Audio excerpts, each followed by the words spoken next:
Growing up, Superman was never really a hero on my radar. I grew up with Batman and Wonder Woman.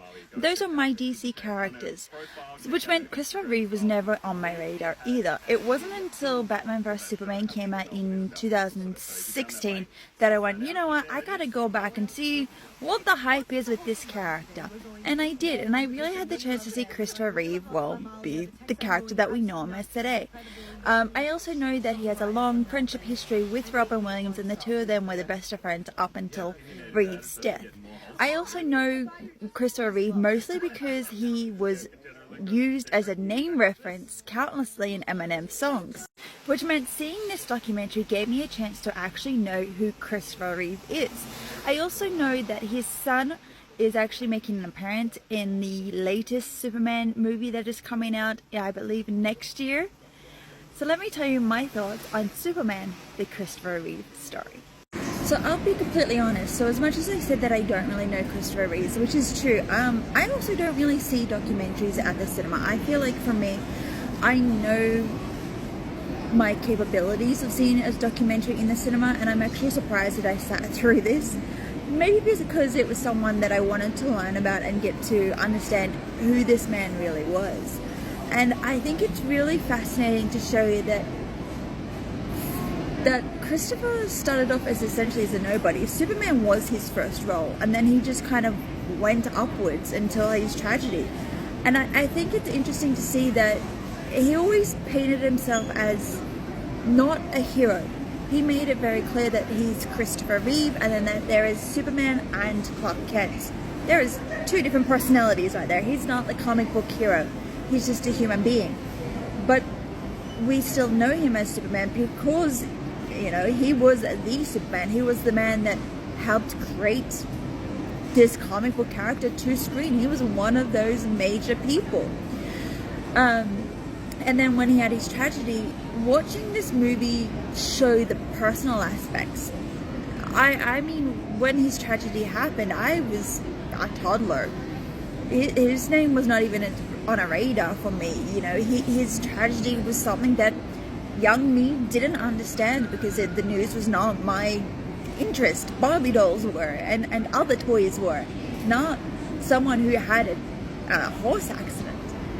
But seeing the personal aspects and seeing how it not only affected him, but also his family and the people around him, how he went from going this guy who was physical and hands-on and suddenly being forced to take a back seat, and how it frustrated him, how, yes, Robin Williams was a huge part of how Christopher saw the rest of his life, but also the fact that his wife had saved him.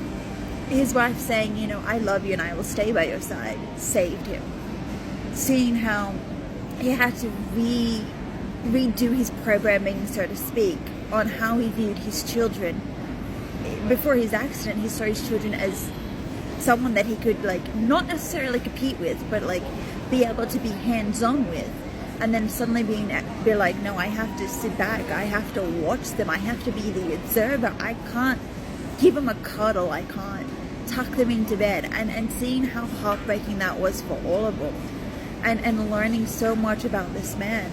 I like how normally when I watch documentaries, they kind of steer down a few different paths, but I like how very clear that they were. They were like, this is Christopher's story, this is his story from Superman to his tragedy to his passing. This is told from his perspective and his family's perspective. And I like that we were able to hear things in his own voice, his own words.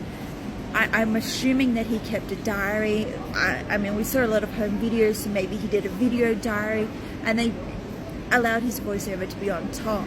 And then seeing the way that his children were talking about him, how they were very open, but yet carefully guarded in a way that was like, yes, this is my dad, yes, this is the lifestyle we grew up in, but also like we were just, in an essence, some of this was normal for us.